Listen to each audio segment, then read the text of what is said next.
this is Abby. Welcome back to the channel. Welcome if you're new. Today I'm going to be doing the beauty community tags. This was started, I don't even remember who by now. I've seen so many of these videos. I think it might have been Lisa Stevens, but I might be wrong. So I'm sorry if I'm wrong. But I will put the actual person, if I can find who it was, in the description box. So basically there are 10 questions about YouTube and the beauty community and videos, all that kind of stuff. So if you're interested in that, just keep watching. So in this look that I've got on today, I have a video coming, actually it's probably out before this. I recreated a look that I found on Instagram, and this is like way out of my comfort zone. So one of my resolutions this year was to like just get better at doing makeup, and I think this like trying to recreate what other people did is kind of helping me do that. So I would highly suggest, you know, if you're like stuck trying to find new looks to do or whatever, just like, you know, just try like recreating other things. You can even recreate some of my looks if you want, I don't mind. But it just helps you to learn like what products look good together, and you try different color combinations that you probably wouldn't have before. Anyways, on to the video. So I'm just going to read off the questions and then answer them as I go, and I'll put like the actual questions in the description box. That way if you want to do this video, or, you know, just whatever. And if you do this video, let me know if I haven't already seen it. I've seen a couple people's videos, but I don't remember exactly who. I watch like dozens of videos a day. So question number 1, what are your favorite videos to watch? So my favorite videos are project pans, vlogs. It depends on the vlogs though. Like if it's somebody who is interesting, I mean, like, everybody doesn't need to have a vlog, but like if they're doing interesting things, or if I like their style or something, then I'll watch them. And tutorials, multi-product reviews. So like I don't really watch that many reviews on like one specific product unless I'm like actively looking for a review on it, but I like the like top 5 or bottom 5 or whatever, this kind. And then I like unique videos too that people are doing now, like Liv Loves Her Makeup and Samantha March and a few others are doing really unique videos that really nobody else has done. So I think those are amazing. The people are starting to catch on, and it's kind of bringing new stuff into, you know, your subscription box instead of just favorites, hauls, empties, all that kind of stuff. And occasionally I like makeup collections, but not all the time, because they can get like too, I want to say that, like, too Sephora-like, you know, where you have every color of every product. But I like realistic makeup collections. So, you know, it just depends on the, like, I won't click on somebody's makeup collection that I never watched before.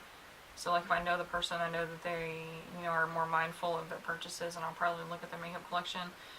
But anyways, and I do like hauls from people who try products before they put it in a haul.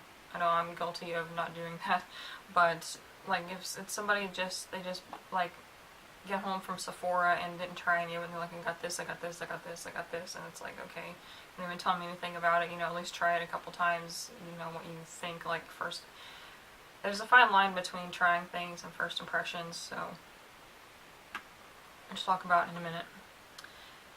Number 2, what are your favorite videos to film? So my favorite are Get Ready With Me's. They're not my favorite to edit, but they're my favorite to film. Then I like filming empties too. I'm actually excited for this year's empties because I'm trying to do reverse platinum, which is where you try to, you know, because to hit platinum you spend $450, but I want to like use up $450 worth of stuff. I think that'll be interesting.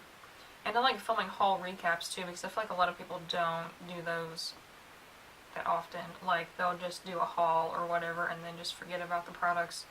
And yeah, I just think those are super helpful to, I mean, if you watch somebody consistently, you're like, oh yeah, I remember that haul that you're talking about, let's see what she thought of this stuff. So, and number 3, what are your least favorite videos to watch?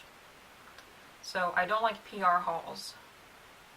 Only like 2 people I'll watch PR hauls from. But other than that, I just don't, because it's like just too much. Like, it makes me angry. Number one, the amount of packaging that is wasted, because they'll send somebody like 10 lipsticks. Like 10 lipsticks takes up maybe this amount of space, and they'll send them a box like this big full of just 10 lipsticks. So it drives me insane. And then also just like the mountain of, I don't know, there's just too much stuff all at once, and you don't really remember what they were talking about.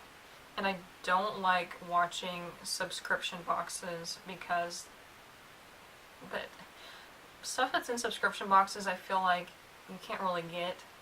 You know what I mean? Like, they kind of put in like the products that nobody likes, you know? So I don't really like watching those, just because it's like obscure brands you've never heard of, so it's not likely to go and check them out after watching a subscription box.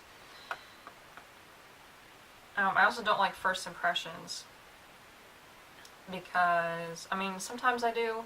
Like, I like Raw Beauty Christie's first impressions, but, like, just, they'll try it once and be like, this is crap, and never use it again, but sometimes your opinion can change, so, you know.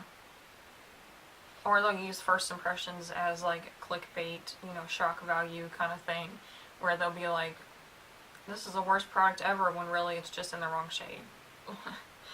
I actually don't, surprisingly, being on like the makeup rehab side of the beauty community, I do not like anti-hauls. I don't like the negative of the videos, and I feel like people can be just bashing on products in those videos, so even though they say they don't, but yeah, I don't like anti-hauls.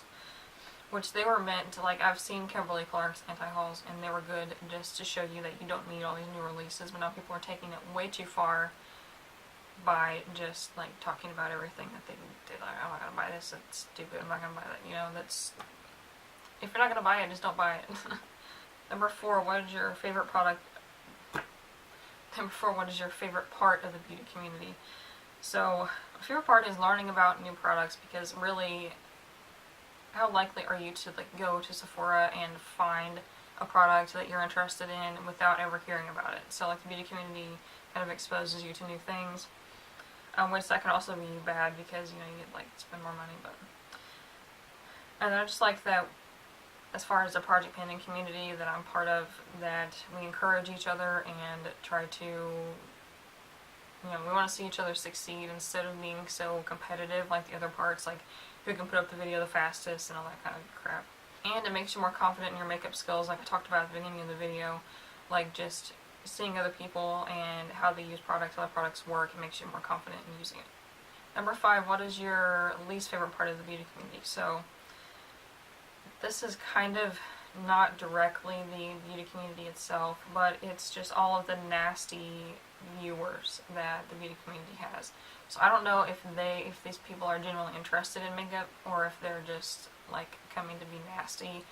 Like, I think some of it is like just Joe Schmo, whoever gets online, and they see like these beauty YouTubers who they might see them as conceited or whatever, and they'll try to like knock them down to make themselves feel better, you know.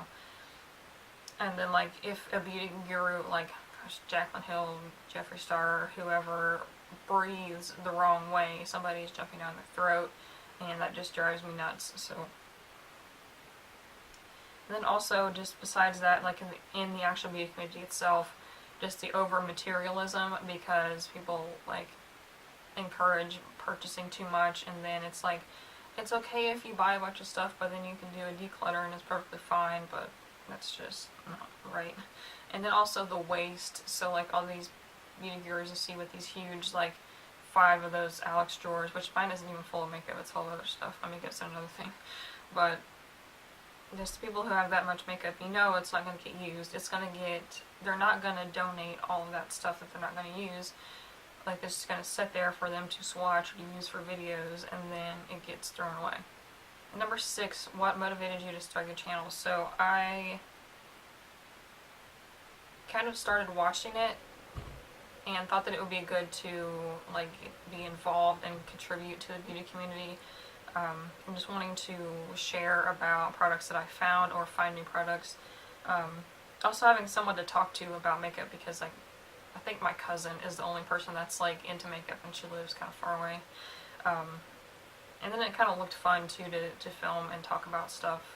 Number 7, who inspires you the most on YouTube? So I'm inspired by ShanXO because she's one of the bigger beauty gurus, but she's not like the other ones, you know what I mean? Like, she is really, like, down to earth, and I think, who explained it this way? I think it was, like, the blurb on her BH Cosmetics palette was, like, she's, like, the girl next door, which is perfectly describes her. And then she has just built, like, almost an empire out of makeup. You know, she does her channel, she has her vlog channel, which I love. She's one of the few people that I watch vlogs from. And she has her XO Beauty line. She's done collabs with clothing brands, with makeup. It's just, I love watching her. It's amazing. Then Rianne HY, I love her aesthetic, even though it's kind of different from mine. And she kind of has like a different approach. She has more like a self-care approach to makeup and skincare and stuff.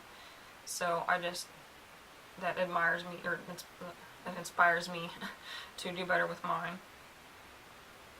And then the next two kind of go together, but not really. Logical Harmony and Emily Noel 83. So they're both. I mean, I watched Emily Noel 83 first because I haven't always been cruelty free. So, but she's always the person that I think has the most product knowledge on YouTube, and she doesn't go for like the sensationalism of the makeup. Like she reviews the makeup for what it is, how good it is, you know, that stuff. She doesn't really care about the hype.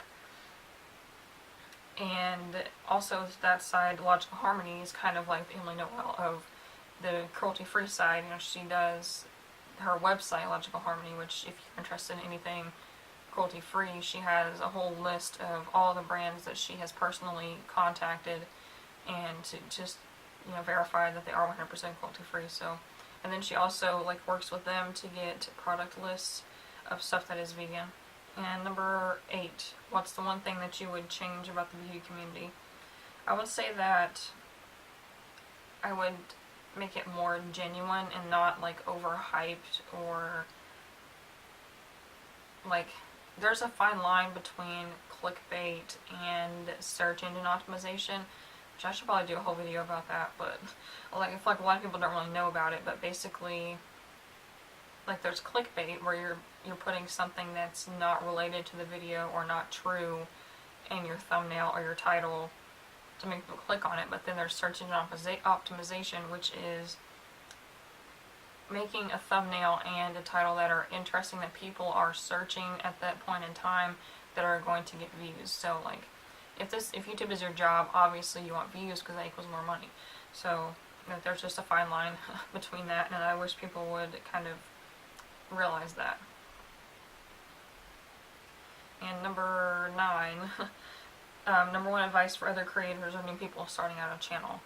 So everybody else is going to tell you to be yourself, which duh, but like, you should always be yourself even if you don't do YouTube, okay?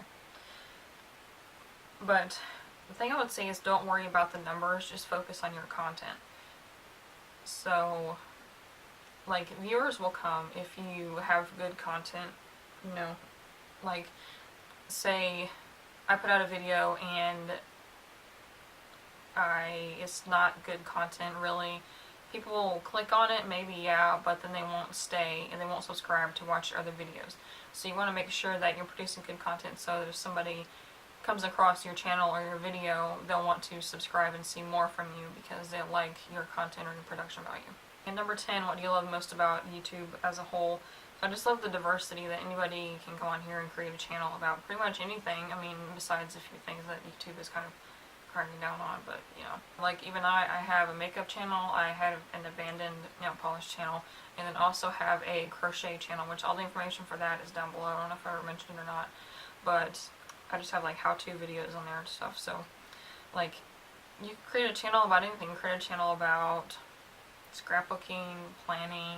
There's booktube, which you like read books and talk about them, like just all kinds of stuff. So it's really interesting to see that, and like, you don't have to watch one type of videos either. You can watch like all different kinds of stuff. And I love that people can make money off of YouTube. Like, it could be your job. So you don't have to, like, be, you know, if you want to be, like, acting or whatever, you don't have to, like, get noticed by, you know, whatever production company, or if you, like, do music, you don't have to get noticed by a record company or whatever. You can just build your own brand on YouTube and, you know, other social media and stuff too. So that was it for this video. Let me know if you have any answers to any of these questions. If you don't make videos, if you do make videos, let me know if you're going to do this or if you have done it already, and I will watch it. And yeah, give this video a thumbs up if you like this. Let me know if you also if you have any other tags you think I should do. And please subscribe if you haven't already, of course, and I will see you in the next one. Bye.